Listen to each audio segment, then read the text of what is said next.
Шинэ 7 хоногийн өдрийг үзэгчтэй Улаанбаатар 20 цаг болсон байна. Бид та бүхэндээ цагийн үрд мэдээллийн хөтөлбөрийн даваа гарагийн дугаарыг студиудад шууд дамжуулж үзүүлэхэд бэлэн болоод байна.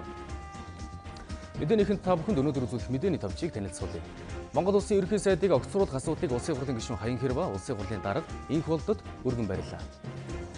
Жижиг дунд үйлдвэрлэлийн хөгжүүлэх сангаас зээл авсан асуудалтай холбоотойгоор төрийн өндөр албан тушаалтнууд ажиллан өгч эхэллээ.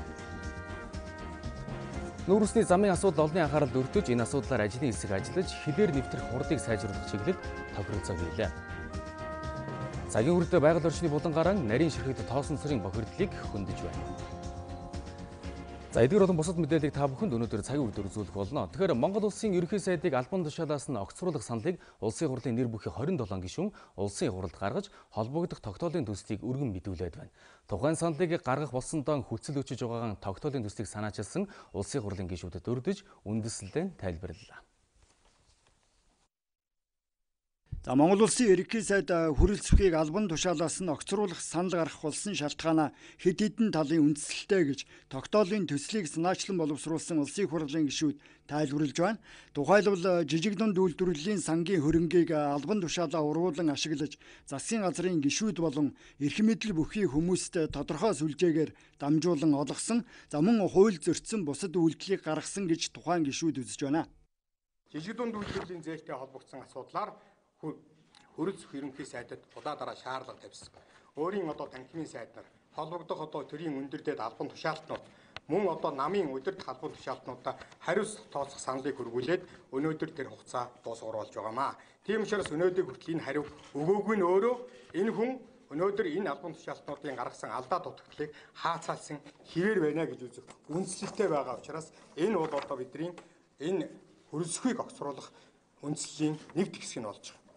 Хоёрдугаарт нь бол үндсэн хуулийг ноцтойгоор зөрчих үйлдэлийг гаргасан гэж бид нар үзэж байгаа. Монгол улсын ерөнхий сайд улсын хурлын өмнө ажлаа тайлагнаж, улсын хурлын өмнө хариуцаж засгийн газрын хуулийн хэрэгжилтийг хангаж ажиллах ажлыг хариуцсан ажиллана гэж заасан байна. Гэтэл улсын хурлын энэ төр намын бүлэг энэ тэмдгийн хуралдаан зөвлөгөөн дээрээс үндсэн хуулийн хэрэгжилтийг хангаж ажиллахын бүхэд үндсэн хуулийн хүрээнд ажиллаж чадахгүй болсон тухайга өөрөө зарлан мэдэгдэж мөн энэ тэнд янз бүрийн уулзалт, зохион байгуулалт, суглаан жагсаалт, иргэдийг уруу татах ийм зүйлүүдийг хийж байгаа нь бол нийгмийн тэгш ус байдал, нийгэмд эмх замбраагүй байдал үүсгэсэн энэ зүг рүү өөрөө үндэсний аюулгүйдийн зөвлөлийн гишүүн Монгол улсын ерөнхий сайд хүрэлцэх энэ асуудал руу арга хэрэглээ төрхөж байгаа учраас үндсэн хуулийн ноцтой зөрчил гаргах үндслэл бүрдсэн байна гэж үзэж байна. За мөн 2019 оны улсын төсөвт Монгол улсын ерөнхийлөгчийн зүгээс аж үйлдвэрлэлийг хөгжүүлэх, хөдөө аж ахуйг дэмжих чиглэлээр тодорхой саналуудыг гаргасан боловч засгийн газар анхаараагүй, төсвийг боловсруулахдаа засгийн газар хариуцлагагүй хандсан гэж тогтоолын төслийг санаачилсан гишүүд үзэж байна. За мөн гадаадаас мөнгө угаах болон офшор бүсийн асуудлаараа улсын хурал холбогдох шийдвэрүүдийг өмнө гаргасан боловч засгийн газар анхаараагүй, тодорхой алхам хийж чадаагүй гэж гишүүд тайлбарлаж байна. За мөн төрийн албан хаагч ажлын байранда бүрэн хамгаалагдаж чадахгүй байна. За гадаадын тусгай албадынхан Монгол улсын нутаг дэвсгэрээс хүн хулгайлах гэмт хэрэг үйлдэлийг завдсан. За энэ талаар засгийн газартаа тохирсон мэтээр тайлбар өгч байхад засгийн газар тодорхой хариу тайлбар өгөөгүй, хүний эрх хэрэгчлөө зөрчигдөж байна гэж улсын хурлын тухайн гишүүд үзэж байна. Ерөнхий сайд хүрэлцэх жижиг дунд үйлдвэрлэлийн хөгжүүлэх сангаас хамаарал бүхий этгээдээр дамжуулан зээл авсан албан тушаалтнуудыг үүрэгт ажиллан хүлээлгэн өгч хариуцлага хүлээж шалгуулах шаардлага тавьсан байна. Тодорхойлох юм бол төрийн өмчийн бодлого зохицуулалтын газрын дарга нэм осрыг жижиг дунд үйлдвэрлэлийн хөгжүүлэх сангаас өөрийн хамаарал бүхий хос эрхэс компанид 500 сая төгрөгийн зээл авсанд хариуцлага тооцож ажлаас нь чөлөөлнө гэдгээ мэдэгдсэн байна. Мөн Улаанбаатар цахилгаан түгээх станц төрийн өмчит хувьцаат компаниг үүсгэх захирал Баяр сайхан хамаарал бүхий 3 компаниараа дамжуулан 3.3 тэрбум төгрөгийн зээл авсан. Барилга хот байгуулалтын дээд сайд Ламс хүрэн хамаарал бүхий дархан мах корпорацид 450 сая төгрөг. Барилгын хөгжлийн төвийн захирал Амар санаагийн хамаарал бүхий их улс компанид 680 сая төгрөгийн зээл авсан тогтоогдсон байна. За тиймээс эдгээр албан тушаалтнуудыг үүрэгт ажиллан хүлээлгэн өгөхийг сануулж эрх лав гарагийн засгийн газрын хуралдаанаар албан тушаалаас нь чөлөөлөх тогтоолыг гаргана гэдгээ мэдэгдсэн байна.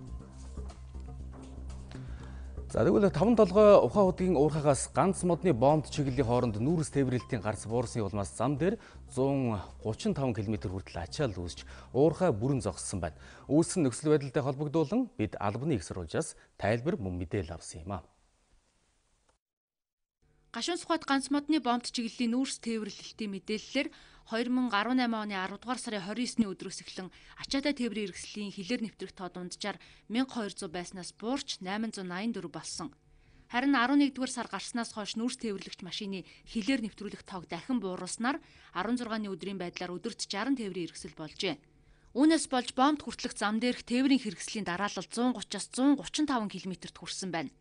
Нөхцөл байдалтай холбогдуулан манай талаас Гашуун сухатад тусгай ажлын хэсэг ажиллаж байна. Хятадын хилгайлаас ухаалаг гарцгийг шин технологи нэвтрүүлж мэдээллийг шивж оруулахад цаг хугацаа их зарцуулж байгаа гэсэн тайлбарыг өгчээ. Тиймээс таталтаа хийж програм хэвийн болтол нэг машиныг ойролцоогоор 30-аас 40 минутанд хилээр гаргахаар тохиролцжээ. Ингэж тооцвол өдөрт 200-аас 300 машин хилээр нэвтрэх юм байна. Татаа авалт хэвийн болтол ийм зохицуулт хийхээр болжээ. Уул уурхай яам зам төрөгжлийн яам Монголын засгийн газрын дээр анхаарал хандуулж нөхцөл байдлыг хойч хэвийн байдалд оруулах чиглэлд анхаарал хандуулж ажиллаж байна. Энэ дагуу нэвтрэх чадварыг нэмэгдүүлэх, одоо ядаж үсэт байгаа зам дээр үсэт байгаа зөвжирлийг байхгүй болгох, тэгээд харилцан тохиролцсон хэмжээнд энийг барихаа гэдэг ийм асуудлууд дээр бол бид нар ажиллаж байна. Гашуун сухад ганц модны бомбтоор гаргах нүүрс тээвэрлэлтийн хэмжээ сүүлийн жилүүдэд тогтмол өссөн. 2015 онд 50000 тонн, 2016 онд 12000 тонн, 2017 онд 17000 тонн болж нэмэгджээ. Энэ онд мөн энэ төвшөнд байх болов уу гэсэн хүлээлт байна. Энэ бомбтоор гаргах нүүрсний экспортыг 30 сая хүргэж нэмэгдүүлэх зорилт тавьж Хятадын талтай яриа хэлэлцээ хийсэн байна. Сард бол нэг 2 сая 500,000 сая тонн нүүрсийг бол тээвэрлээд байхад л бидний зорилтол үндсэндээ биелэх юм а гэдэг бид ингэж үзэж байгаа. Баг гэхэд 25 сая тонныг бол бид нар гаргах юм зорилт тавьж ажиллах хэрэгтэй байна гэдэг юм байна. Нүүрс тээврийн талаар албан бус их сурвалжийн мэдээллээр Хятадын тал импортоо зогсоосон, бууруулсан гэх мэт өөр мэдээлэл олон нийтийн сүлжээгээр тархаж байна. Бид энэ талаар Монголын төлөлийн холбогдох яам байгууллагуудад хандсан боловч энэ тухай албан ёсны байр суурь илэрхийлж мэдээлэл өгөөгүй маа. Хятадын талд ямар мэдээлэл байгааг нэгтлэхэд мөн л олон нийтийн цахим сүлжээ болон цахим сайтууд төрийн бус байгууллагын мэдээллийн хэмжээнд байгаа юм. Харин Хятадын засгийн газар болоод төрийн байгууллагын албан ёсны мэдээлэл гараагүй байна.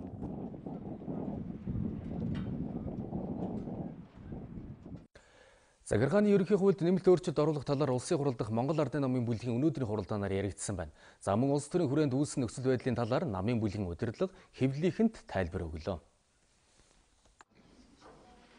Улсын хурал 2017 оны 6 дугаар сард захиргааны ерөнхий хуульд нэмэлт өөрчлөлт оруулж байсан. За тухайн хуулийн өөрчлөлтөөр бол засгийн газар болон төрийн захиргааны байгууллагын гаргасан аливаа шийдвэрийг захиргааны шүүх хянаж үздэггүй байх хууль эрх зүйн орчныг бүрдүүлээд байсан юм. За харин захиргааны ерөнхий хуулийн зохицуултыг эргэж харах, өөрчлөлт оруулах засгийн газрын саналыг улсын хурал дахь Монгол Ардын намын бүлгийн өнөөдрийн хуралдаанаар хэлэлцсэн байна. Зөвхөн улсын их хурлаас гаргасан шийдвэрийн дагуу гаргаж байгаа засгийн газрын шийдвэрийг захиргааны шүүх хянахгүй байх нь зөв юм а гэж үзэж байна. За энэ нь бол нөгөө бидний одоо 2 жил ярьсан Эрдэнэтийн 49% холбоотойгоор Монголын одоо ард түмний язгуур ихтэй холбоотой асуудал дээр улсын их хурлын гаргасан шийдвэртэй холбоотойгоор гаргасан засгийн газрын шийдвэрийг захиргааны шүүх хянахгүй. Бусад засгийн газрын бүх шийдвэр за одоо сайд нар, агентлаг, орон нутгийн удирдлагуудын шийдвэрийг бол захиргааны шүүх өмнө хяндаг тэр журмын дагуу явах ёстой юм а гэж ингэж бүлэг үзээд улсын хурлаар хэлцэх явцад нь ийм байдлаар одоо шийдэхин зүйтэй юм а гэсэн шийдвэрийг гаргасныг та бүхэнд танилцуулъя. Харин улс төрийн хүрээнд сүүлийн үед үүссэн нөхцөл байдлын хувьд зөв гарцыг олж ажиллах ёстой. За засгийн газрыг огцруулах хэсэг асуудал Монгол Ардын намын бүлгийн өнөөдрийн хуралдаанаар огт яригдаагүй гэсэн тайлбарыг бүлгийн удирдлага нь өгөөд байна. Зөвхөн захиргааны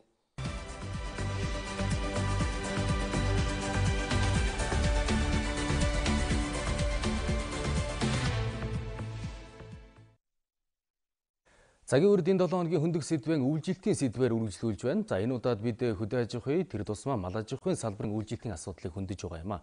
За өнөө жилийн хувьд намар урт үргэлжилж үйлчлэлтийн бэлтгэл олон жилийн дунджаас сайн хангагдсан байна. Тухайлах юм бол өмнөх оныхоос өвс 227 мянган тонн, ногоон тэжээл 91 мянган тонн, гар тэжээл 39 мянган тонноор тус илүү бэлтгэжээ. Энэ жил өнгөрсөн жилүүдтэй харьцуулахад 10-11 сар харьцангуй дулаан, хур тундац багорж, цас орой тогтож байна.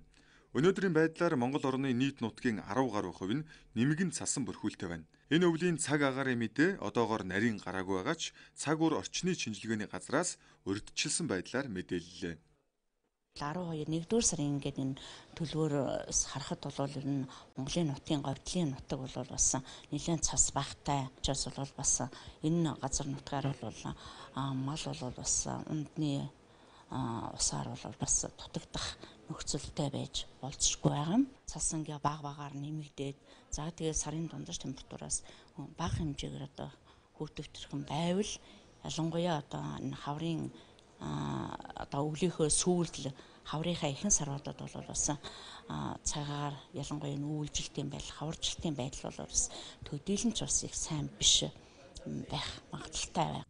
Энэ жилийн өвөл хаврын бэлчээрийн даацын судалгаагаар нийт нутгийн 60 гаруй хувьд мал өвөлжилт хаваржилт хэвийн байх бол нийт нутгийн 40 орчим хувьд бэлчээрийн хүрэлцээ муу гэсэн үзүүлэлт байна. Энэ үзүүлэлтийг өнгөрсөн жилдээ харьцуулахад 50%-аар сайн байгаа бөгөөд отор нүүдэл өмнөх жилийн хөдөлгөөнөөс 3.4 мянган өрх 1.1 сая малаар буурсан үзүүлэлт гарчээ. За яг өнөөдрийн байдлаар бол Монгол улсын нутаг дэвсгэр дээр 84 орчим сая толгой мал одоо намарчж байна. За 84 сая толгой малаас 68.4 сая толгой мал нь бол өвлжин, хаваржин. За үүнээс бол 8.7 сая мал нь бол отроор өвлжих. За 60 орчим сая толгой мал нь бол байнгын сойроо өвлжих юм тооцоо гарч байгаа. За 15.1 сая толгой малыг бол бид эдийн засгийн эргэлтэнд оруулахаар төлөвлөж байна. За 15.1 сая толгой малын 9.6 сая толгой мал нь бол одоо экспортын зорилттой бас бэлтгэн. За 5.5 сая толгой малыг бол дотоодын хэрэгцээнд бэлтгэхэр төлөвлөж байгаа. Өнгөрсөн жилүүдээс өвөлжилтийн бэлтгэл ажилд нэмэгдсэн нэг ажил нь мал мах бэлтгэлийн ажил юм.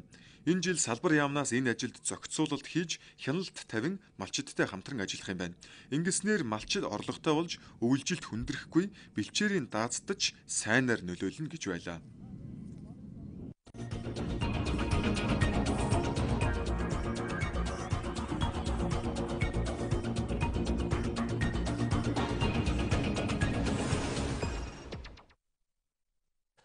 За тэгэхээр даваа гараг бүр цагийн хүрд мэдээллийн хөтөлбөрт та бүхэнд байгаль орчны болон манай сэтгүүлч анх баяр хөтлөн явуулдаг. За энэ удаад бид агаарын бохирдол тэр дундаан за нарийн ширхэгт тоосон цэрийн бохирдлын сэдвийг хөндөж байгаа юм а. Орой өмдөргийн анх баяраа. Орой өмдөргөө. За хоёулаа үзэгчтэй их ойлгомжтой байх үүднээс энэ нарийн ширхэгт тоосон цэр гэж яг юу хэлээд байгаа талаараас тайлбарлах уу?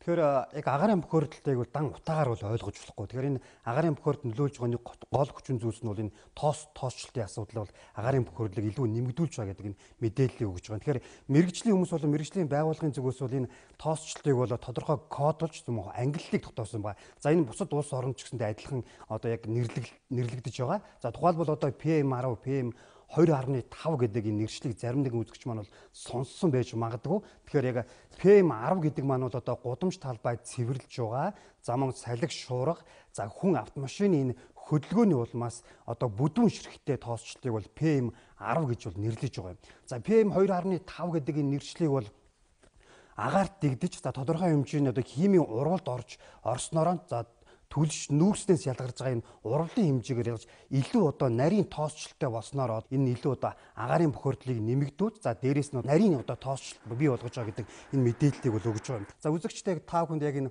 одоо харагдж байна энэ нарийн ширхэглэх тоосон цэрийн хувьд бол энэ PM2.5 гэж байгаа. Тэгэхээр яг энэ үзүүлэлтийн хувьд бол яг энэ толгойд Монголын үндэсний олон нийтийн радио телевиз амгалан нис баян хушуу гэсэн яг энэ 5 хэсэгт бол хамгийн өндөр буюу одоо эрсдэлтэй бохирдол ихтэй том ширхэгдэх буюу бүдүүн одоо ширхэгдэх тоосон цэрийн хувьд бол энэ мөн адил энэ толгойд үндэсний олон нийтийн телевиз, амгалан нисэх, баян хушуу гэсэн энэ орчинд мөн адил өндөр байгаа. Нийгмийн эрүүл мэндийн үндэсний төвийн одоо Эрдэнэт нарийн бичгийн даргын албаны тайлбарыг хүргэе. Хэмжээ, найрлагаас өөр хэмжээтэй ийм одоо бүр нарийн ширхэгтэй тоосон цор байгаа. Энэ тоосон цор маань нь хүний бие организмд нэвтэрч орохоор биеэс гадагшилдаггүй шингэн цолцонд одоо шигдэж өвчлөн усны эргэлтийн тогтолцооны өвчлөлүүдийг үүсгэдэг нэгэн одоо шилэн ухаанаар л нотлогдсон байгаа. Тийм учраас энэ маань юунаас үүсэж ирнэ гэхээр одоо бензин, тамхины утаа гэх мэт энэ бодисуудын найрлагуудаас үүсэж байгаа. За анх хоёроо тэгвэл хоёулаа одоо өнөөдөр болоод өнгөрсөн 7 хоногт нийслэл Улаанбаатар хотын манаас нарийн ширхэг тоосон цорын бохирдол ямар байсан талаар мэдээлэл өгөх үү? За тэгэхээр энэ бол яг өнөөдрийн байдлаар бол яг энэ PM10, PM2.5 гэдэг үзүүлэлтүүд ямар түвшинд вэ гэхээр толгойд орчимд нэг за PM10-ийн хувьд бол 126, за PM2.5-ийн хувьд бол 53. За манай Монголын үндэсний олон нийтийн радио телевизийн хувьд бол PM10-ийн бүдүүн ширхтээ тоосон цор 170, за харин нарийн ширхтээ тоосон цорын хувьд бол 73. За хамгийн их нь бол нисэх байна. PM10-ийн хувьд бол 2 амгалан байна.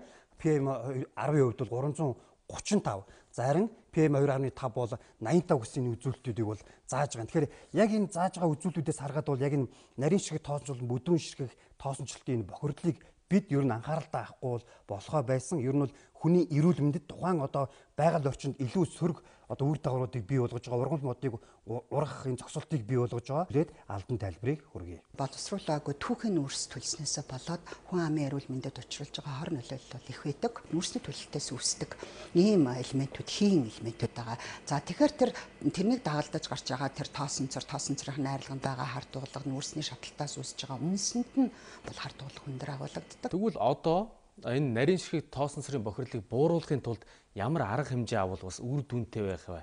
Мэргэжлийн хүмүүс энэ дээр юуг тайлбарлаж байна?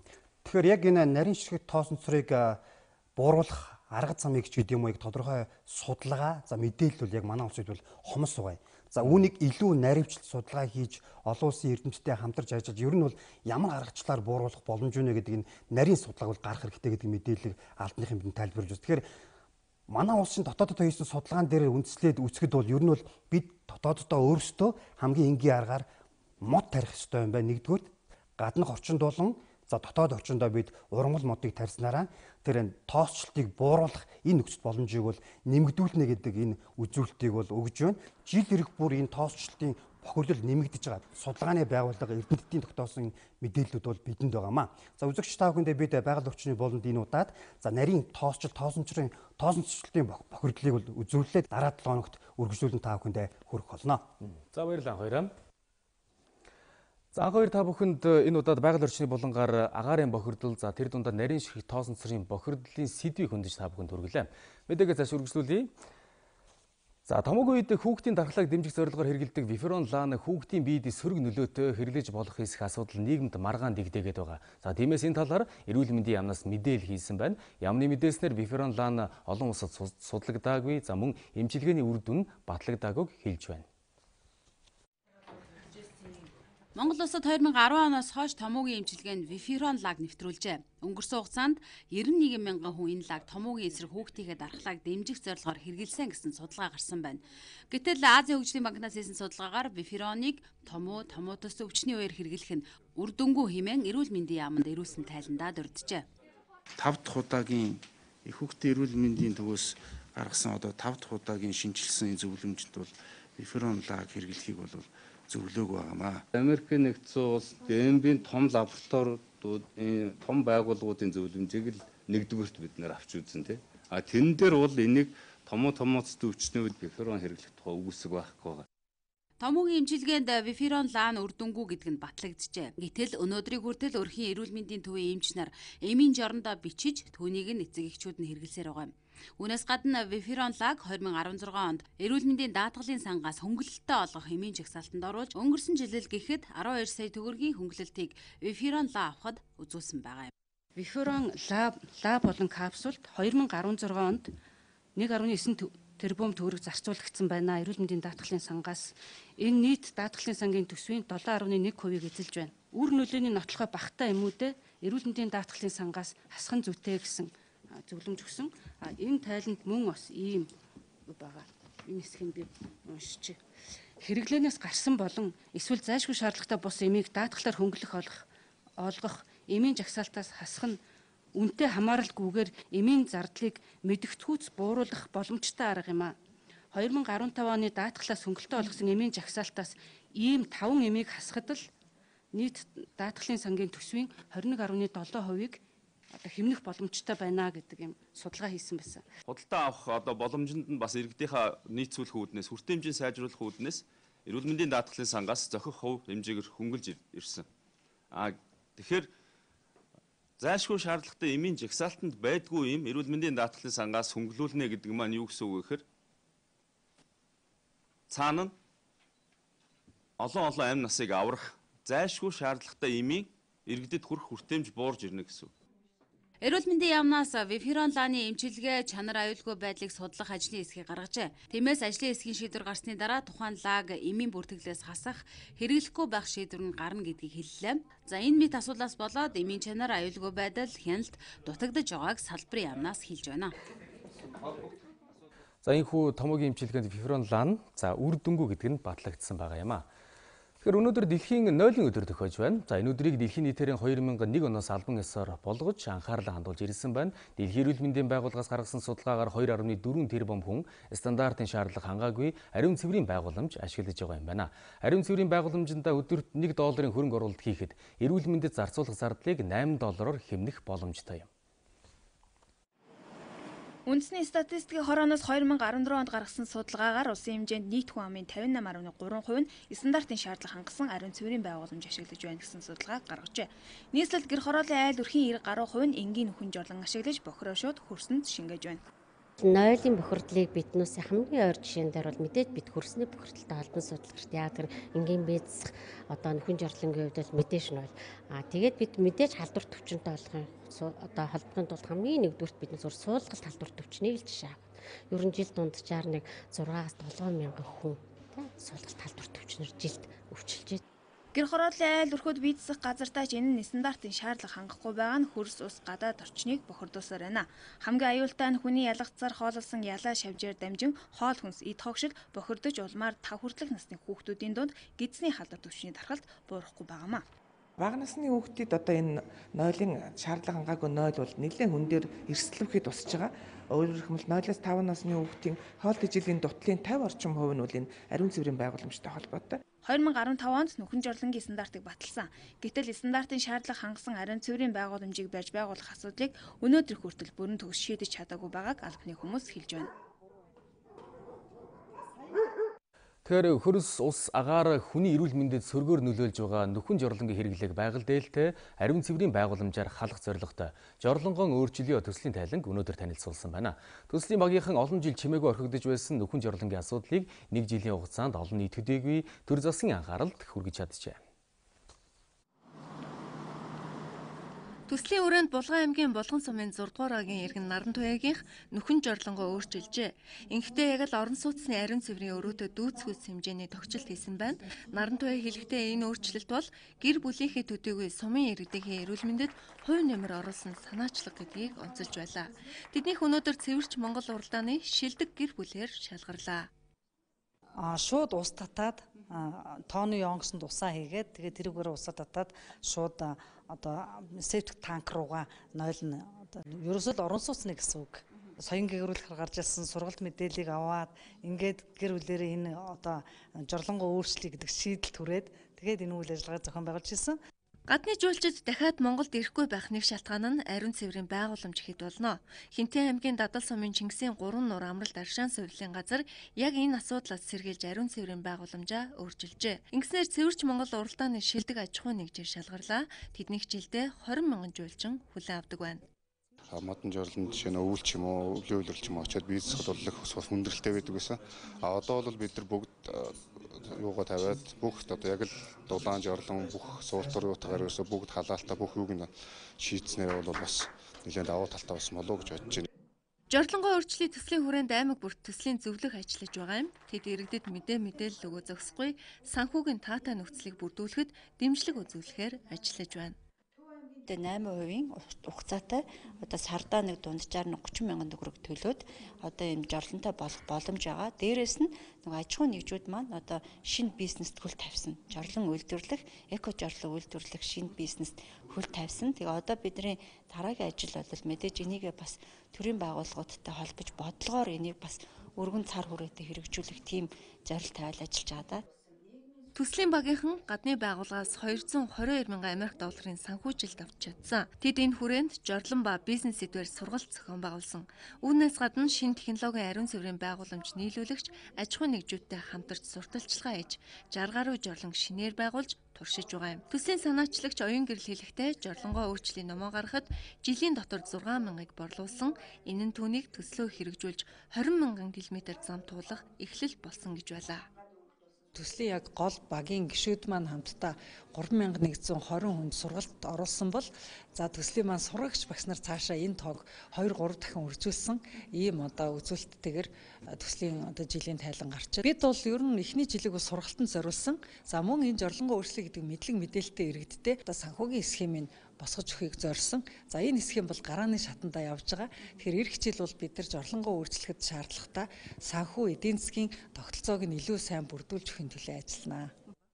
Ариун цэврийн байгууламж бол хамгийн цэвэр орчин байх ёстой. Гэтэл нэг хэсэг нь үүнийг нүхэн жорлонгоор зөөрлөж асуудлаас хол хүндий зөвлөж харсаар байгаа юм. Гэтэл та бидний уух ус амьсгалж байгаагаар идэж байгаа хоол хүнстэй хүртэл ариун цэврийн байгууламж шууд холбоотой байдаг. Тиймээс дээрх төслийн багийнхан нүхэн жорлонтой айл өрх бүр өөрчлөлт хийх орчин нөхцөлийг бүрдүүлэхийн тулд төслөө үргэлжлүүлнэ гэсэн юм а.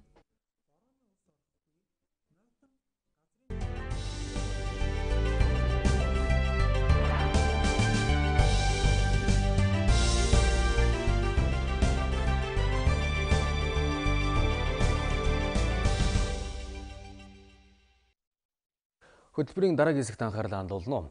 Эрдэмтэн судлаачид үндсэн хуульд нэмэлт өөрчлөлт оруулах цаг нь болсон гэлээ. За энэ талаар Монгол Улсын төрийн байгууллага Засаглалын институтийн талаарх судалгааны дүнгээр танилцууллаа. Судалгааны гол зорилго нь улс төрийн тогтолцооны зарим савгийг засахад хувь нэмэр оруулах явдал юм. Судлаач Болормогийн судалгаа манад улсын их хурлын гишүүн нь засгийн газрын гишүүний ажлыг давхар хаших нь зохирсгүй гэдгийг харуулжээ. Өөрөөр хэлбэл давхар дээлтэй гишүүн ажлын ачаалал их хурлаас хурлын хооронд ажиллаж энэ нөгөө талаараа ажлын үр дүнд сөргөөр нөлөөлж байгаа тухай дурджээ. Түүнчлэн энэ нь засгийн газрын тогтворгүй байдал хүртэл нөлөөлж байгааг тэрээр хэлж байлаа. Их хурлын гишүүн, засгийн газрын гишүүнийг давхар эрхэлж байгаа гишүүн бол одоо 2-3 дэд хоронд 2 байнгын хоронд хариалагдаад зөвхөн тэр тогтоолоор 9 ажлын хэсэг комиссийн дарга гишүүн байгаа байхгүй юу. За тэгээ бусад өдөр тутмын шуурхай ажлууд байна те. Тууз ажиллах ажлууд байна. Гэтэл энэ хүн чинь нэг хүн энэ олон ажлыг яаж амжуулах вэ?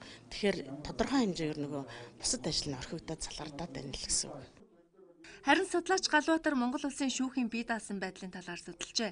Тэрээр үндсэн хуулийн зарим заалд шүүхийн хараат бус байдлын баталгааг хангахад учир дутагдaltaй байгааг нотолсон байна.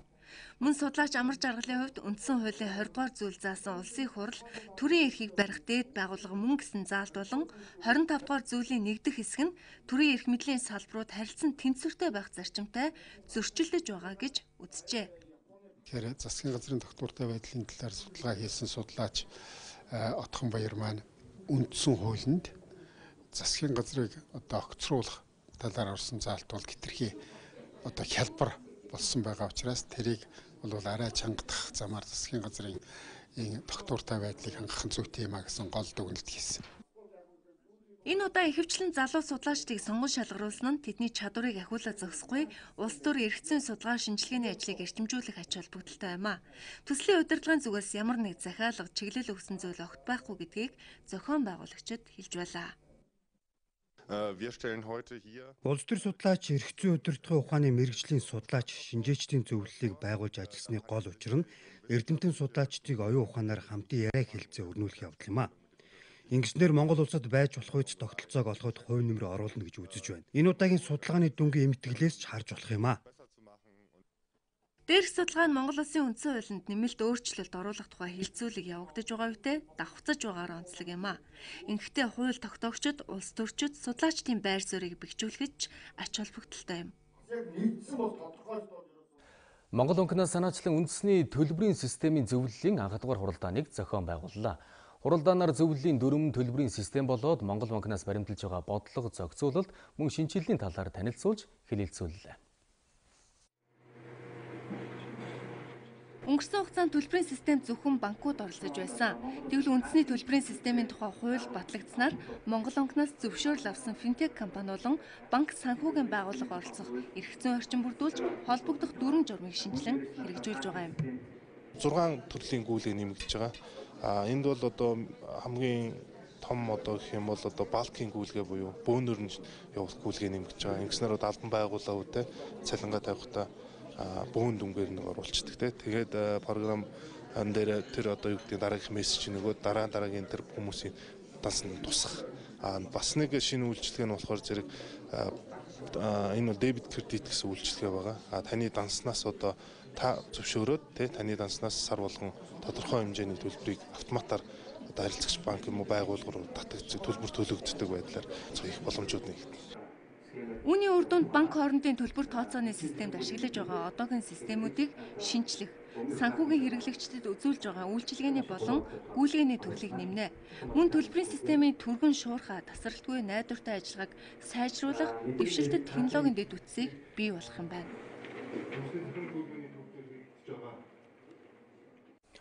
Албан бус хөдөлмөр эрхлэгчид 2018 оны 2 дугаар улирлын байдлаар 218 мянга байна. За тэд хөдөлмөрийн хуулинд зааснаар эрхэн эдэлж хөдөлмөрлөх орчин нөхцөлөө сайжруулж тулгымцсан асуудлаа шийдвэрлэж чадахгүй тус тусынхаа ажлыг хийгээд амьдарч байна. Тэдэндээ зориулж хөдөлмөрлөх эрх суурь зарчмууд сэдвтэй 2 өдрийн сургалт өнөөдрөөс эхэллээ.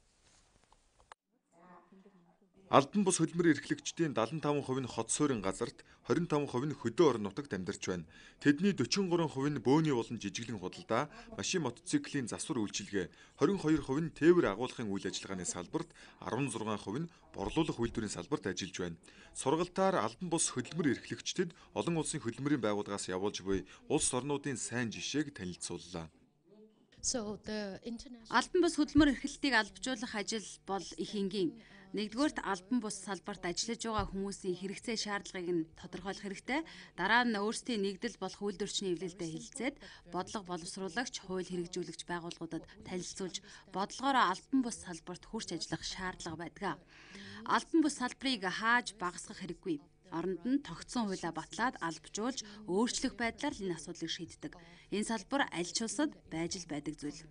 Хөдөлмөр эрхэлж байгаа хүн бол одоо хөдөлмөрийн тэр одоо суурь зарчмууд гэж олон улсын хөдөлмөрийн байгууллагаас тогтоосон байдаг. За үүний нэг гол одоо зарчим бол хөдөлмөрийн нөхцөлийн асуудал байдаг. Худалдааны төв дээр ажиллаж байгаа хүмүүсийн гол одоо наацхийн тавигдах шаардлага бол одоо ажлын байрны дулаан тийм ээ. За агаржуулалт энэ систем бас байна. Одоо агаржуулалт олон хүн байдаг газар бол одоо агаржуулалт маш хангалттай байдаг. За 3 дугаарт нь бол тэр хүний одоо наацхийн хэрэгцээг хангасан ахуйн байр хангамж, хооллох ундлах газар, одоо бизнес газар ч гэдэг юм. Энэ шаардлагуудыг бол нэн дөрвөнд хангасан байх ёстой. Энэ сургалтад малчин, лангуу түрээслэгч, өрхийн үйлдвэрлэгч, тээврийн жолооч, үсчин гоо сайханч гээд 40 гаруй хүн хамрагдж байна. Социализмын үед 40 хэдэн бааз байсан байхгүй. Тэр нь бол одоо доотлол нь 300-аас 500 тээвэрчтэй машин жолооч нар бэлтжижсэн тийм юм байдаг. Тэгээд энэ бол зах зээлийн юугаар бол нөгөө тээвэр машинаа ховжилж гарсаар бол одоо хувийн тээврийн эрхэлт эхэлсэн л дээ. Жишээлбэл бол жижиг орон автобус одоо микро автобусны талаар ярил л да. Тэр энэ үнийг зохицуулаад аж ахуй нэгжид нь хэд хэдээр нь 10, 20, 30, 40 өрнө гэж ажиллаж исэн. Тэгээд тэр стандарт гэдэг нэг юм гараад стандартын бус машин болцсон нөгөөд. Тэгээд бүгд одоо энд ажилгүй болцсон байхгүй. Албан бус хөдөлмөр эрхлэгчдэд олон асуудал тулгардаг гэж байлаа. Тухайлбал түрээслэгчид түрээсийн мөнгөө дураараа нэмдэг, ажлын байр нь эрүүл ахуйн шаардлага хангадаггүй гэх мэт. Тэд хамтдаа өөрсдийн эрхийн төлөө дуугарч энэ асуудлуудаа шийдвэрлэх нь энэ сургалтын гол зорилго гэж байлаа. Шүүхийн ёс зүйн хорооноос шүүгчийн ёс зүйн хариуцлагын талаар мэдээлэл хийлээ. Шүүхийн ёс зүйн хороонд өнгөрсөн оны мөн үед 214 гомдол ирж байсан бол өнөөдрийн байдлаар 203 буюу 5.2%. За харин шүүх бүрэлдэхүүнд гаргасан гомдол 4% буурсан байна. Түүнчлэн шүүхийн ёссон хороо 45 шүүгчийг сануулгах, 17 шүүгчийг цалин бууруулах, 7 шүүгчийг огцруулах сахилгын шийтгэл ногдуулахаар шийдвэр гаргасан байна. Мөн хүчин төгөлдөр магадлалаар 2 шүүгчийг огцруулах, 5 шүүгчийн цалинг 20-30%-аар 1-6 сар бууруулах, 7 шүүгчийг сануулгах сахилгын шийтгэл ногдуулжээ. Дараагийн мэдээг танилцуулъя. Бүх нийтийн эрх зүйн боловсролыг дэвшүүлэх үндэсний хөтөлбөр энэ онд батлагдсан. За энэ хүрээнд эрх зүйн сургалт сурталчилгааны агуулга бэлтгэх, түгээх нэгдсэн арга зүйг боловсруулах тайлан хэлэлцүүлгийг өнөөдөр хийлээ. Энэ үеэр иргэдийн эрх зүйн боловсрол хангалтгүй байгааг өөрчлөхийн тулд мэдээллийн нэгдсэн стандарт бий болгох шаардлагатай байгааг мэргэжлийн байгууллагын хүндсэн байна. Бүх нийтийн эрх зүйн боловсролыг дэвшүүлэх үндэсний хөтөлбөрийг боловсруулахаас өмнө 2016 онд бүх нийтийн эрх зүйн боловсролын чадвах ямар байгааг судалсан байна. Ингээд дээдлийн хувь нь өөрт тохирсон эрх зүйн үр дагавар бүхий асуудлыг шийдвэрлэхэд ямарваа нэгэн хүчин чармаалт гаргаагүй зөнд нь орхисон. Мэргэжлийн хүнээс зөвлөгөө авахаас илүү ойр дотныхноос асууж чиг баримжаа авах нь их байдаг гэсэн дүн гарчээ. Шууд мэргэжлийн хуульчид хандсан тохиолдол байхгүй. За тэдний энэ юугээр одоо юу харагдсан бэ гэхээр тэдний эрх зүйн боловсрал манай нийт дийлэнх иргэдийн эрх зүйн боловсрал маш тааруу байна. Үүнээсээ болоод өөрсдийнхөө эрхийг хамгаалж чаддгүй юм байна.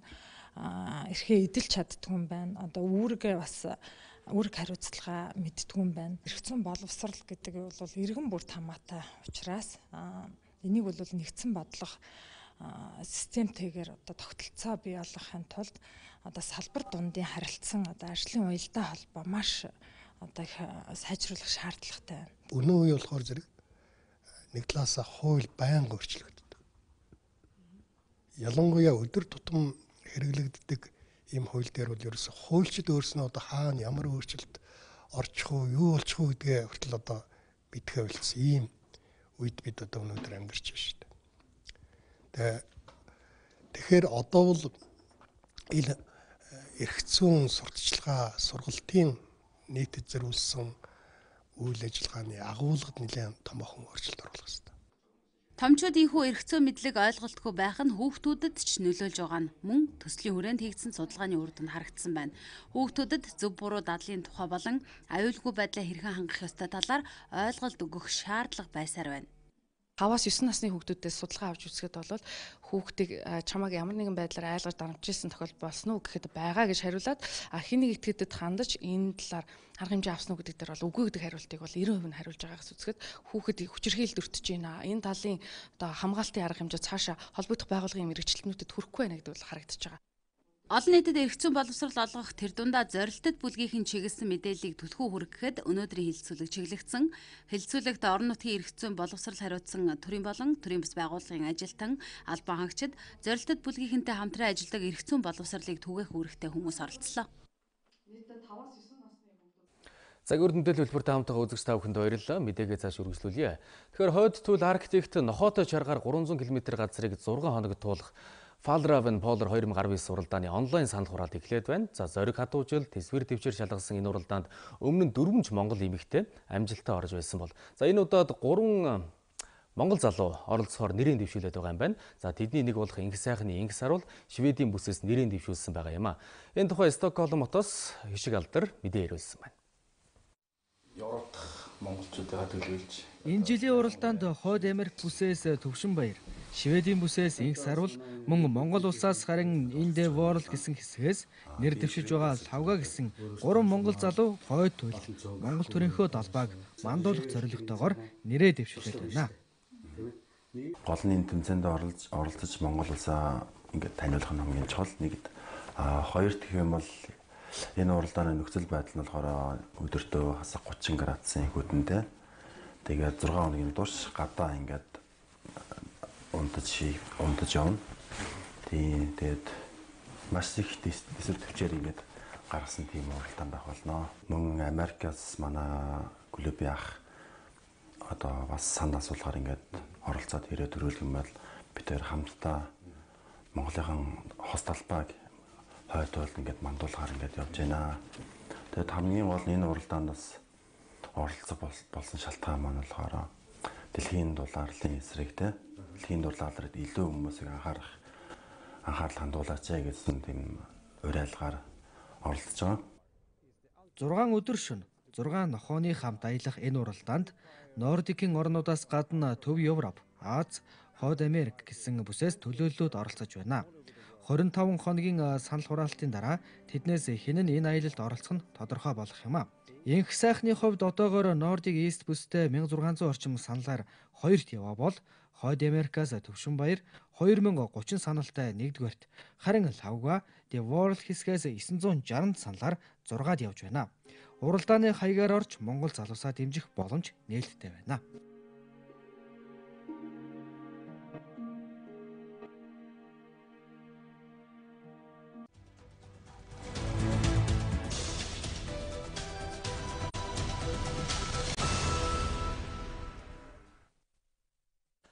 Цагийн Хүрд мэдээллийн хөтөлбөрийн цагт олон улсын мэдээлэлээр үргэлжлэж байна. Олон улсын мэдээллийг хүрэхээр таамж цогтой студиуд ажиллаж байна. Орой өдрөг танд. Орой өдрөг. За дэлхийн хэвлэл мэдээллийн төвд өнөөдөр бас ямар мэдээллийг онцолж хүргэж байх юм? За ер нь бол өнөөдөр бол АПЕК-ийн уулзалт дууссан талаарх мэдээлэл бас нэлээдгүй анхаарал татж байна. Үүгээр ямар асуудал хилцэв, юу яриав гэдэг. За дараад нь бас Орос улбаны улсын ерөнхийлөгч Путин Туркид айлчлан Стамбул хотод энэ асуудал ч гэсэн яригдж байна. За гадаад нийтийнх болонгууд энэ АПЕК-ийн уулзалтын асуудлаар эхлэе. За Азийн эдийн засгийн чуулган уулзалт АПЕК-ийн түүхэнд анх удаа дүнгийн баримт бичигт гаргалгүйгээр өндөрсөн байна. За үүний гол шалтгаан нь Хятад болон Америк нэгдсэн улс хооронд өрнсөн олон улсын худалдааны асуудлаарх маргаан байгаа юм. За чуулган уулзалтын хүлээн авагч Папуа Шинэ Гвинейн ерөнхий сайд Питер О'Нилийн хэлснээр хоёр том гүрний төлөөлөгчид нэг өрөөнд нүүр тулан уулзсан хэрнээ нэлээд олон асуудлаар харилцан тохиролцож чадаагүй байна. За санал зорилтын дунд дэлхийн худалдааны байгууллагын гүйцэтгэх үүрэг, за байгууллагыг өөрчн шинжлэх асуудал багтсан юм байна. За ноён Питер О'Нилийн хэлж байгаагаар талууд дэлхийн худалдааны байгууллагыг өөрчн шинжлэх асуудлыг дүнгийн баримт бичигт тусгах үгүй юу гэдэгт санал нэгдээгүй юм байна. За тэгээж дэлхийн худалдааны байгууллага АПЕК-т огт хамаардаггүй. Ийм учраас Хятадын төлөөлөгч Жан Сяолон уламжлалсаар тунхаг хүчийг батлахын оронд АПЕК-ийн уулзалтад оролцогчдын нэрийн өмнөөс Папуа Шинэ Гвиней улсад албан мэдэгдлийг хийх эрхийг нь өргөх тухай мэдэгдсэн байх юм аа.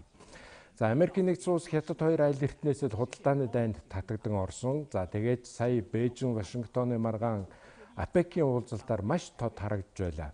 За энэ уулзалтын явцад Америк нэгдсэн улс Австралитай хамтран Папуа Шинэ Гвиней дэх Ломбрумын тэнгисийн зэргийн хүчний баазыг өргөдөх нь гэж мэдэгдсэн. За Америкийн алхмыг бүс нутагт төсөн нэмэгдэж байгаа Хятадын нөлөөг сөрөн зогсох оролдлого гэж бас үзэж байна. За Манус арал дээрх Ломбрум бааз нь худалдааны усан тээврийн зам дайраа өнгөрдөг бүс нутагт байрладаг гэдгээрээ стратегийн чухал ач холбогдолтой байдаг юм аа. За энд дэлхийн 2 дугаар дайны үед Америкийн байлдааны хөлгүүд байрлаж байлаа. За Америк нэгдсэн улсын дэд ерөнхийлөгч Майкл Пенс энэ талаар хэлэхдээ за энэ бааз номхон далайн арлын орнуудад тусгаар тогтнол усан тээврийн эрхээ эдлэх хамгаалахад тус болно гэж мэдэгдэж байх юм аа. За түрүү хэлсэнчлэн Оросын холбооны улсын ерөнхийлөгч Владимир Путин мөн Туркийн ерөнхийлөгч Режеп Таyyip Эрдоганаар сүүлийн үед бас хэд удаа уулзаад амжлаа. Энэ уулзалтуудын цаана ямар учир шалтгаан байна вэ? Ерөнхийдөө бол энэ хоёр орны удирдагчдын хооронд ярих зүйл бол маш их байгаамаа. Ялангуяа Сирийн зохицуулалтын асуудал дээр Турк, Орос хоёр бол Ирантай хамтраад ийм гурвалсан нэг бүтгүүлэлтэн баг болж оролцдог. Ийм учраас Путин одоо өнөөдөр Стамбул хотод айлчилж байна. За дээрэс нь хоёр орны хамтын ажиллагааны асуудал дээр бас энэ хоёр удирдагчдын хооронд ярих юм бол зөндөө байдаг. За Орос улбаны улсын ерөнхийлөгч Владимир Путин Туркийн удирдагч Режеп Таyyip Эрдоганаар Стамбул хотноо уулзаж хоёр талын харилцаа, олон улсын болон бүс нутгийн асуудал хэлцэх юм байна. За өнөө орой хоёр удирдагч Туркийн урсгал нэртэй байгалийн хий дамжуулах хоолойн хар тэнгис доогуур тавих шугамын барилгын ажил дууссан зориулсан ёслолын арга хэмжээнд видеогоор холбогдож оролцох юм байна. За бас нэг хэлцэх чухал асуудал бол Орос Турк улс Сирийн хямралыг зохицуулахад за тэнд тогтоосон байлдааны ажиллагааг зогсоох дэглэмийг бэхжүүлэх, за хүмүүнлэгийн нөхцөл байдлыг сайжруулах тал дээр хамтран ажиллаж байгаа. За иймээс Сирийн байдал хоёр удирдагчдын хэлцэх гол сэдвийн нэг байх нь тодорхой байгаа юм. За ялангуяа өнгөрсөн сарын 27-нд Сочи хотноо болсон Германы канцлер Ангела Меркель, Францын ерөнхийлөгч Макрон нарын оролцоотой дээд хэмжээний уулзалтын дүнд батлсан шийдвэрийг ажил хэрэг болгох асуудал яригдах нь тодорхой байгаа. За мөн Идлиб мужийн асуудал, Сирид үндсэн хуулийн хороо байгуулах асуудал гээд хоёр удирдагчид хэлцэх асуудал сэдэв бол зөндөө бий. За хоёр орны харилцаа хамтын ажиллагааны хувьд ярихад энэ онд хоёр орны хооронд бараа эргэлт өсөж байна. За энэ оны эхний 7 сарын байдлаар л ихэд 34% өсөж 15 тэрбум доллар даваад байгаамаа. За хоёр орон хооронд эрчим хүчний салбарт хамтран ажиллах том төслүүд хэрэгжиж байгаа. За үүний нэг нь Туркийн урсгал нэртэй байгалийн хий дамжуулах хоолой. За энэ хоолой ашиглалтад орсноор зөвхөн Турк улс гэлтгүй Европын орнуудын эрчим хүчний аюулгүй байдал хангагдах юм. За акгүй юу атомын цахилгаан станц байгаа. За энэ станцад тус бүрдээ нэг 1200 мегаватт хүчин чадалтай цөмийн 4 тогоо суйрлуулна. За төслийн өртөг 20 тэрбум доллар. За атомын цахилгаан станцын эхний тогоо 2023 онд ажилд орж, за жил бүр нэг тоогоог ажилд оруулснаар цахилгаан станц 2027 онд бүрэн хэмжээгээр ажиллаж эхлэх ёстой юм. За өнгөрсөн онд 4.7 сая орсууд Туркид жуулчлалаар ирсэн. За одоогийн байдлаар Орос улс Туркид ирсэн гадныхны тоогоор тэргүүн байранд явж байна. За энэ оны эхний агас Туркид ирсэн Оросын жуулчдын тоо 40 орчим хувиар өссөн үзүүлэлт бас гарч байгаамаа. За Их Британий ерөнхий сайд Тереза Мэй удахгүй болох Европын зөвлөлийн хуралдаанаар Брекситийн асуудлаар тохиролцож чадна гэдэгт найдаж байгаа юм байна. За хатагтай Мэй Британийн засгийн газрын хувьд Европын холбооны дээд уулзалт хүртэлх энэ 7 хоног яриа хэлцээний шаргуу одоо 7 хоног байх бөгөөд энэ хугацаанд бидний ирээдүйн харилцааг тодорхойлох завсрын тохиролцоог эцэслэн нарийчлан боловсруулнаа. Иймээс Европын зөвлөлийн хурлаа тохиролцож чадна гэдэгт найдаж байна гэлээ. За Их Британи улс ямар нөхцөлтэйгээр Европын холбооноос гарах? Лондон, Брюссел хоорондын яриа хэлцээ 2017 оны 6 дугаар сарын 19-нд Бельгийн нийслэлд эхэлж байсан төвхтэй. За үүнээс нэг жилийн өмнө нэгдсэн банд улсад энэ асуудлаар бүх нийтийн санал асуулга явуулж 51.9%-аар нэгдмэл Европыг эсэргүүцэлж ялсан юм аа. За албан ёсоор Их Британи улс ирэх 2019 оны 3 дугаар сарын 29-ний өдөр Европын холбооноос гарч 2020 оны сүүл хүртэл шилжилтийн үе үргэлжлэх ёстой. За сая энэ сарын 14-нд Британий сайд нарын танхим Брекситийн нөхцөлийн төслийг хэлэлцэж баталсан. За Пхеньян болон Вашингтон хоорондын харилцан ярианд ахиц дэвшил гарахгүй байгаа ч гэлээ бүгд найрамдах ардсан Солонгос ард улсын удирдагч Ким Жонг Ун энэ ондоо багтаж өмнөд Солонгост айлчлна гэдэгт найдаж байна гэж өмнөд Солонгосын нэгдлийн асуудал эрхэлсэн яамны төлөөлөгч Пэг Дэ Хён мэдэгдэж байх юм аа. Бид өмнөд болон умардын хооронд хүрсэн тохиролцоог хэрэгжүүлэх бэлтгэл ажлыг үргэлжлүүлж байна. За тэр дотор умардын удирдагч Ким Жонг Уны сүүлд хийх айлчлалын бэлтгэл ажил явагдаж байгаа. Энэ айлчлалыг энэ ондоо багтаагаад хийн гэх найдлага байна гэж тэр төлөөлөгч хэллээ. За хоёр Солонгосын удирдагчдын энэ онд хийсэн 3 дахь уулзалтаар Ким Жонг Ун ойрын үед өмнөд Солонгосын нийслэлд очино гэж амласан. За дараа нь өмнөдийн ерөнхийлөгч Мун Жэ-ийн айлчлал 2018 онд багтана гэдгийг тодруулж байсан. За гэвч Солонгосын хойгийг цөмийн зэвсэггүй бүс болох асуудлаар умард болон Америк хоорондын яриа хэлцээнд ахиц дэвшил гарахгүй байгаа нь дэлхийд дахинд одоо Ким Жонг Ун сүүлд очих нь юу л бол гэсэн таамаг болгоомжлол төрүүлж байна. За өнөөдөр дэлхийд дахинд болон олон улсад өрнөсөн анхаарал татсан үйл явдлууд энэ байна. За баярлалаа. Манай таймч цогтоо та бүхэнд олон улсын мэдээллийг хүргэсэн бол яг одоо студид дэлхийд дахинд болоод улсын их хурлд болсон спортын мэдээллийг хүргэхээр манай спортын сэтгүүлч баяр сайхан ажиллаж байна. Оройн дөргөө танд. Оройн дөргөө. За өнөөдрийн спортын мэдээллээр ямар мэдээллийг онцлог хүргэх гэж байна? За Олимпийн төрөлд каратегийн төрөл орсон, мөн талбайд байсан шилдэг мастеруудын шилдэг 8-ын тэмцээн Лондонд үргэлжилж байна гэд манай орнд болон дэлхийд дахинд болж байгаа тэмцээн уралдаан үйл явдлын мэдээллүүдээс хүргэхээр бэлтгээд байна. Манай оронд болж байгаа тэмцээн уралдаанаас үзэгчдийн анхаарлыг зүйсээр татах тэмцээн харахгүй каратегийн олон улсын супер каратидо тэмцээн. Энэ тэмцээн нь Токиогийн Олимпийн наадамд албан ёсоор орсон каратегийн төрлөөр анх удаага Монгол улсын нийслэл Улаанбаатар хотноос зохиогдож байна. Монголын Олимпийн каратегийн холбооноос энэ тэмцээн уралдааныг анх удаага нийслэл хотноо албан ёсоор зохион байгууллаа.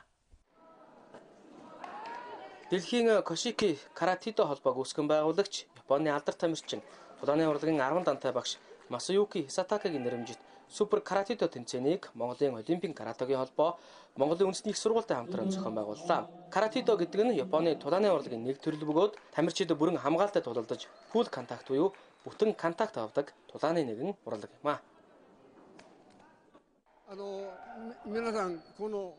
Энэ удаагийн тэмцээний онцлог гэвэл каратидо юм. Энэхүү тулааны урлагийг миний бие Япон улсад үүсгэн байгуулж хөгжүүлсэн.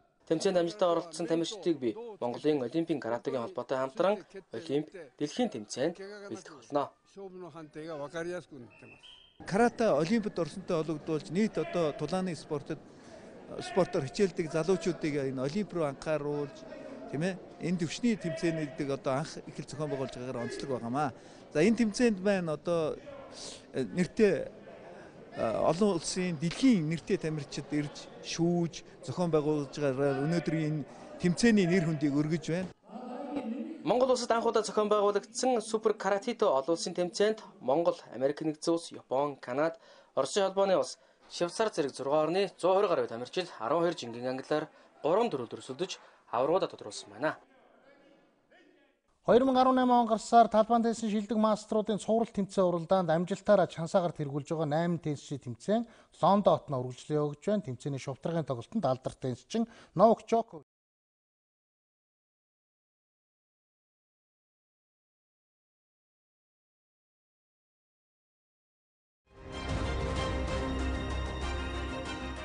Монголын мэдээ телевиз даваагаас баасан гарагт өдөр бүр 11-ээс 14 цагийн хооронд мэдээллийн шууд хөтөлбөрөөр хүргэж байна.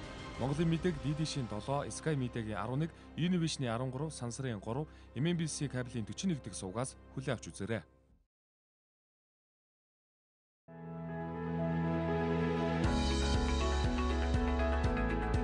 Монголын мэдээ телевизийн орон нутгийн мэдээ хөтөлбөр Монгол орны 21 аймагаас өөрийн тусгай сурвалжлагч нэрийнхээ газар дээрээс нь бэлтгэсэн мэдээллийг бодиттой шуурхаагаар үзэгч та бүхэнд хүргэх болно. Анхангаа аймаг дахь сэтгүүлч анх манлай. Монголын мэдээд сурвалжлагч Саран Чимэг. Монголын мэдээ сувгийн сурвалжлагч Наран Цэцэг. 2017 оны Монгол улсын шилдэг аймаг Өмнөг аймагаас Бархуул аймаг дахь сурвалжлагч Буян шиг мэдээлж байна. Улсын хөгжил сумаас сумын хөгжил багаас эхэлнэ. Говьалтай аймгийн 18 сум 2 тосгон 84 багийн ард иргэдийн аж амьдрал цаг үеийн мэдээллийг 200 га талбайг нь хашаажуулж 22 хуудгийг гаргахнэ. Онцлог үйл явдлын мэдээллийг бэлтгэн өргөнэ. Орон нутгийн мэдээ хөтөлбөрийг үзэгч та бүхэн даваа лав баасан гаргуудын 19 цаг 40 минутаас хүлээн авч үзээрэй. Монголын мэдээ телевизийн тойм тайлбар хөтөлбөр 2017 оны 3 дугаар сарын 25-наас нэвтрэж эхэлсэн. Хөтөлбөрөө даваагаас баасан гарагт 18 цагаас үзэгч танд шууд хүрч байна. Тухайн өдөр их оронд болоод олон улсад өрнөсөн үйл явдлуудаас олонний анхаарлыг татсан онцлог 3-5 үйл явдлын эргэн тойронд тоймчид мэдээллийг бэлтгэн хүргэж байна. Үйл явдал хэрхэн өрнөв? Үүнтэй холбоотойгоор өмнө нь юу болж өнгөрсөн?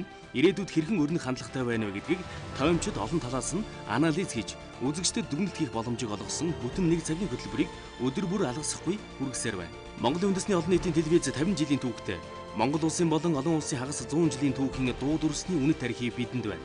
Энэ бол тойм тайлбар хөтөлбөрийн гол агуулгын нэг хэсэг юм. Монголын мэдээ телевизийн тойм тайлбар хөтөлбөрийг тоймж алдан гэрэл, цэнд, сэтгүүлч үр зайх, олон улсын тоймч цогтоо, төвшин жаргал, редактор Ариун Чимэг нар үзэгч танд хүргэж байна.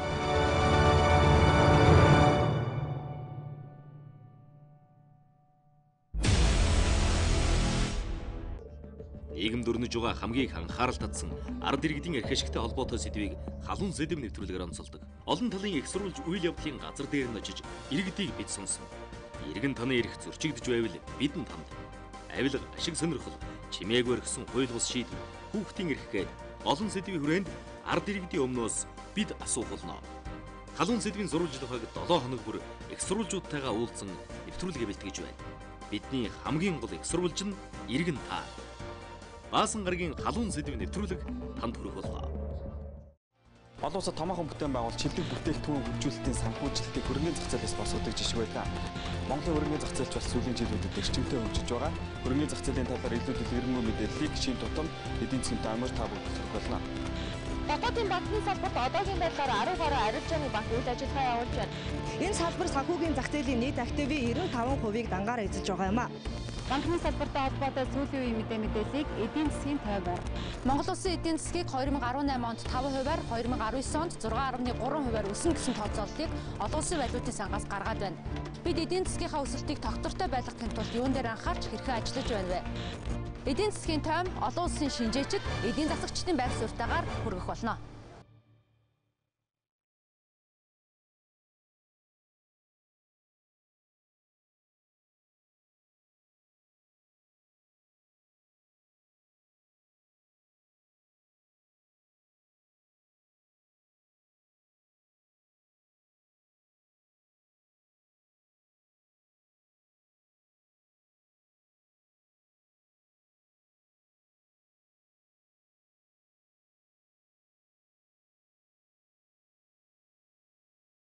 Болон дэлхийд ихэнд болж байгаа спортын тэмцээн уралдаан үйл явдлын мэдээллүүдийг хүргэлээ.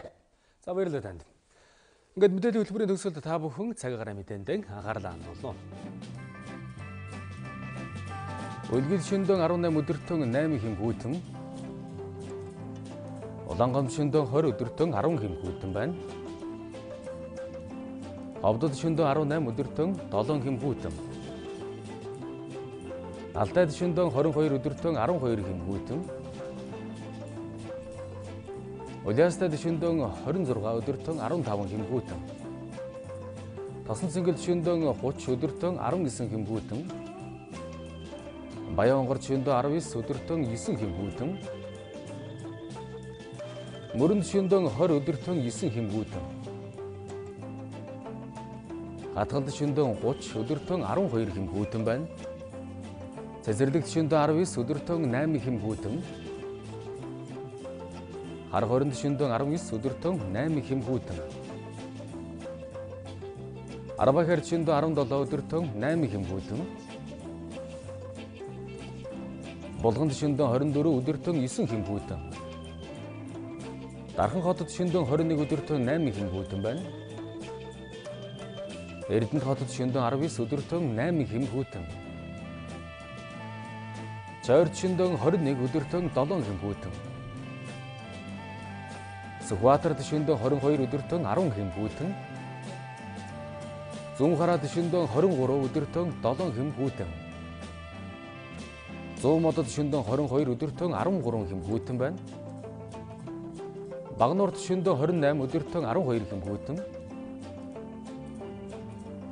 Чингис хотод шөндөөн 26 өдөртөн 9 хэмгүүтэн. Баруун уртад шөндөөн 22 өдөртөн 9 хэмгүүтэн. Чойболсонд шөндөөн 21 өдөртөн 8 хэмгүүтэн. Мандалгавд шөндөөн 19 өдөртөн 9 хэмгүүтэн. Даланзаатгадад шөндөөн 16 өдөртөн 6 хэмгүүтэн. Хамбогдод шөндөөн 11 өдөртөн 3 хэмгүүтэн. Сайн шандад шөндөөн 15 өдөртөн 6 хэмгүүтэн. Замын өдөд шөндөөн 14 өдөртөн 4 хэмгүүтэн байгуул.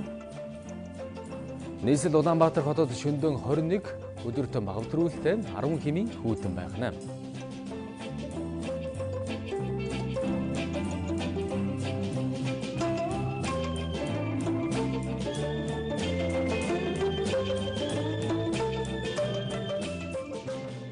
За бид та бүхэнд цагийн хүрд мэдээллийн хэлбэрийн даваа гарагийн дугаарыг хүргэлээ. Та бүгдийг энэ 7 өдрийн ажил үйлсэд амжилт хүсье. Баяр тав үзэгчдээ.